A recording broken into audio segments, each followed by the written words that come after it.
We eat and speak with them, but our tongues may be even more important than we think.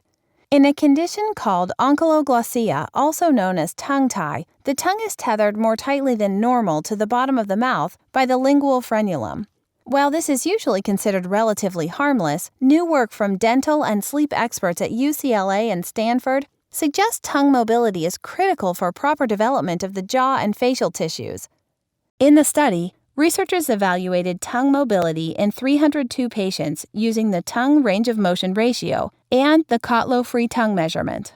All measurements were performed in triplicate to ensure consistency and accuracy. Each participant also had dental casts made and x-rays taken to capture anatomical features of the teeth, mouth, and face. Most people had normal or only slightly diminished tongue ranges, although some had more severe restrictions. Reduced tongue mobility correlated with a smaller ratio between the inner canine width and the canine arch length, which may indicate underdevelopment of the upper jaw. Limited tongue movement was also linked to having longer soft tissues at the back and roof of the mouth. Longer soft palates are common in people with obstructive sleep apnea. It's possible that people with reduced tongue mobility may breathe with their mouths open more or swallow abnormally, which may help elongate the soft palate. The longer soft palate could also arise from reduced tension holding up the soft palate due to narrower maxilla.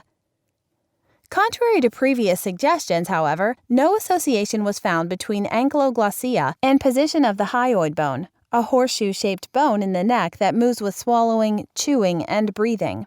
The group also found no relationship between decreased tongue mobility and the classification of malocclusion, which 2 small studies previously reported. But the lack of evidence for these associations doesn't mean they don't exist.